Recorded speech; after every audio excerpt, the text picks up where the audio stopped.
దేవునికి స్తోత్రం. హల్లెలూయా.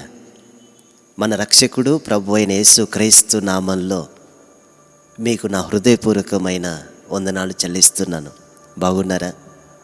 ఆరోగ్యంగాను సమాధానంగాను జీవిస్తూ ఉన్నారా?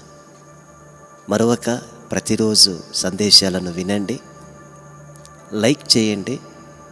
అదేదంటారే సబ్స్క్రైబ్ చేయండి. మరి మీకు తెలిసిన వారికి అనేకులకి ఈ సందేశాలను పంపించండి.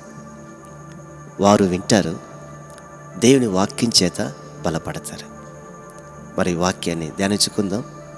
కీర్తనలో 123వ కీర్తనలో 123 2వ వచనం. దాసుల కన్నులు తమ యజమానుని చేతి తట్టును, దాసీ కన్నులు తన యజమానురాలి చేతి తట్టును చూచునట్లు మన దేవుడైన యెహోవా మనలను కరుణించు వరకు మన కన్నులు ఆయన తట్టు చూచుచున్నవి. ఎంత అద్భుతమైన మాట అండి! ఈ మాట చదివినప్పుడు, నేను ఈ వాక్యాన్ని ధ్యానించినప్పుడు దేవుడు నాతో ఎంతో తేటగా మాట్లాడాడు. నిజమే కదా. ఓ ఇంట్లో ఒక పనివాడు పనిచేస్తున్నాడు.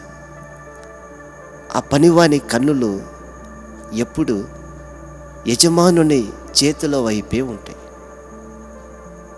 ఏవైనా పండగలు వచ్చాయనుకోండి, పోనీ ఇంట్లో ఏదైనా కార్యక్రమాలు చేసుకుంటూ ఉన్నారనుకోండి, అప్పుడు ఈ దాసులు అనుకుంటారు, పండగ వచ్చింది లేదా కార్యక్రమాలు జరుగుతున్నాయి, మా యజమానులు మమ్మల్ని పిలిచి ఇంట్లో మీరు కూడా చక్కగా పండగ చేసుకొనిరా, లేకపోతే ఈ కార్యక్రమం ఉంది గనక ఇదిగో ఈ డబ్బులు తీసుకొనిరా అని ఇస్తారు అని ఎదురు చూస్తూ ఉంటారు. అవునా? దాసుల కన్నులు యజమానుల చేతుల వైపు ఉంటాయి. అయ్యగారు పిలిచి ఎప్పుడు ఏమి ఇస్తారా అని, అయ్యగారు పిలిచి ఎప్పుడు ఏమిస్తే తీసుకుందామా అని.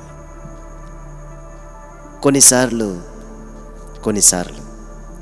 ఈ దాసులు యజమానులకి చెప్తారు, అయ్యా మా పరిస్థితి ఈ విధంగా ఉందయ్యా, మా కుటుంబ పరిస్థితి ఈ విధంగా ఉందయ్యా, పిల్లల పరిస్థితి ఈ విధంగా ఉందయ్యా అని. అలా చెప్పినప్పుడు ఇక అప్పటి నుంచి ఎదురు చూస్తూనే ఉంటారు దాసులు, అయ్యగారు ఏమైనా ఇస్తారేమో అని. ఎంత అద్భుతమండి! అలాగే ఒక దాసులు యజమానుల చేతుల వైపు చూస్తూ ఏ విధంగా అయితే ముందుకు సాగుతున్నారో, దేవుని కనికరం మన మీద, మన కుటుంబం మీద కలుగునట్లుగా ఆకాశం వైపు కన్నులెత్తి ఆయన వైపు చూస్తూ ఉండడం మనం నేర్చుకోవాలి. ఈరోజైనా దేవుని కనికరం నా మీదకి వస్తుందేమో, ఈరోజైనా దేవుని కనికరం నా కుటుంబం మీదకి వస్తుందేమో, ఈరోజైనా దేవుడు నన్ను కనికరిస్తే ఎంత బాగుంటుంది అని ఆకాశం వైపు కన్నులెత్తి మనం చూస్తూ ఉండాలి. నా ప్రియమైన సహోదరి సహోదరులారా, ఈ యజమానులు దాసులకి ఏమైనా చేయాలంటే దాసులు అందుబాటులోకి రావాలి, దాసులు అందుబాటులో ఉండాలి. అందుబాటులో ఉండకుండా దాసుడు ఎక్కడ పడితే అక్కడ తిరుగుతూ ఉంటే ఈ యజమానుడు ఆ దాసుని వెంబడించుకుంటూ వెళ్ళడు కదా. వీడు ఏ ఊర్లో ఉన్నాడు, వీడు ఏ సందుల్లో ఉన్నాడు, ఏ వీధుల్లో ఉన్నాడని ఈ యజమానుడు దాసుని వెంబడించుకుంటూ వెళ్ళడు కదా. యజమానుడు ఏమైనా చేయాలి అంటే దాసుడు యజమాని కనుసైగల్లోనే ఉండాలి, అందుబాటులోనే ఉండాలి, పరిసర ప్రాంతాల్లోనే ఉండాలి. దూరంగా పోతూ ఉంటే యజమానుడు ఇవ్వలేడు. ఈ దాసుడు యజమానుని ఏదైనా అడిగినప్పుడు ఈ యజమాని ఇంటిలోనికి వెళ్ళి తీసుకొచ్చి ఇచ్చేదానికి ఈ దాసుడు ఏం చేయాలో తెలుసా? అక్కడే ఉండాలి, యజమాని వచ్చేంత వరకు అక్కడే ఉండాలి. లోపలికి వెళ్ళి తీసుకొని వచ్చాడు యజమాని ఇవ్వాలి అని, వీడు లేడు, ఏం చేస్తాడు? నా ప్రియమైన సహోదరి సహోదరులారా, ఒక దాసుడు యజమాని కనుసైగల్లో యజమానునికి అందుబాటులో ఉన్నప్పుడు ఏ విధంగా అయితే యజమానుని ద్వారా మేలులు పొందుకోగలడో, దేవుని కనికరము, దేవుని చేత మేలులు మనం పొందుకునేదానికి దేవునికి మనం సమీపంలో ఉండాలి. అది దేవునికి మనం అందుబాటులోకి రావాలి. అందుబాటులోకి రావట్లేదు చాలామంది.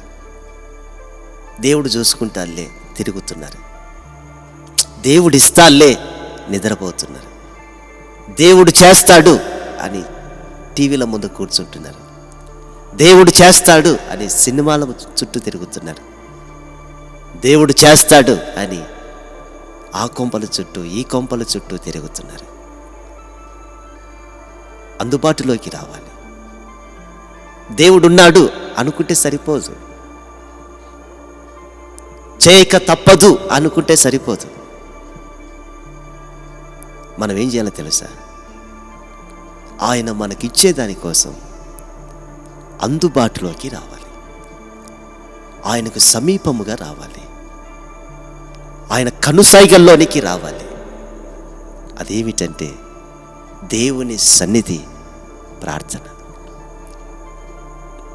ఆయన మనకి ఏదైనా చెప్పాలి అనుకున్నా, ఆయన మనకి ఏదైనా ఇవ్వాలి అనుకున్నా, ఆయన సన్నిధిలో మనం మోకరించి ఆయనకు అందుబాటులోకి రావాలి. ఎంత అద్భుతం అండి! ఆయన సన్నిధిలో మోకరించి ఆయనకు సమీపంలో మనం ఉండాలి. ఎందుకని ఈరోజు అనేక జీవితాల్లో కార్యాలు జరగట్లేదు? ఎందుకని అనేకుల కుటుంబాల్లో దినదినము దిగజారిపోవడానికి కారణం?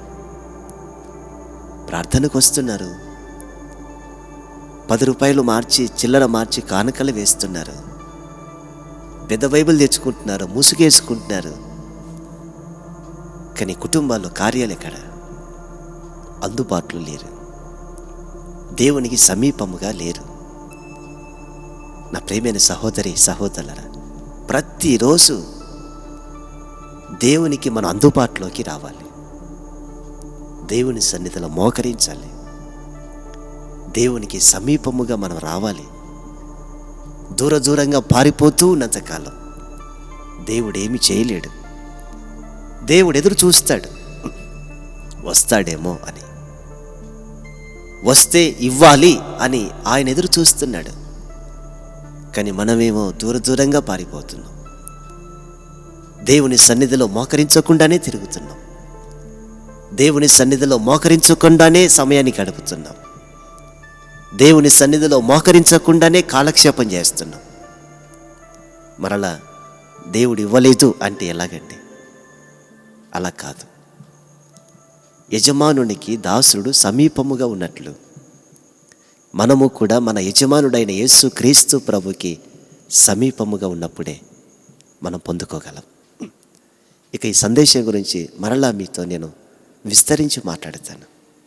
మోకరించండి, దేవునికి సమీపముగా రండి, దేవునికి అందుబాటులోకి వద్దాం. యజమానుల చేతుల్లో నుంచి ఏవేవి వస్తాయో అని దాసులు ఎదురు చూసినట్లు దేవుడు మనకేమి ఇస్తాడో అని ఎదురు చూస్తూ ఆయన సన్నిధిలో మోకరిస్తే తప్పకుండా మనం ఆశించిన దానికంటే, ఊహించిన దానికంటే రెట్టింపు బహుమానములను మన యజమానుడైన ప్రభు యేసు క్రీస్తు ద్వారా పొందుకోగలము. అట్టి బహుమానాల దేవుడు మన జీవితాల్లో చేసి మనలను గొప్ప చేయునుగాక. ఆయనకు సమీపముగా ఉందాం, అందుబాటులో ఉందాం, ప్రతిరోజు యజమానుతో మాట్లాడదాం. ప్రార్థన. పరిశుద్ధుడా స్తోత్రం. నిజమే, దాసుడు యజమానునికి అందుబాటులో ఉన్నప్పుడు యజమానుడు ఇచ్చే వాటిని పొందుకుంటాడు. నాయన, నిజమే, దాసుల కన్నులు యజమాను చేతుల వైపు ఉన్నట్లు మా కన్నులు నీ వైపు ఎత్తుతున్నాం. మమ్మల్ని కనికరించండి. యేసు నామములో ప్రార్థిస్తున్నాము తండ్రి. ఆమేన్, ఆమేన్, ఆమేన్.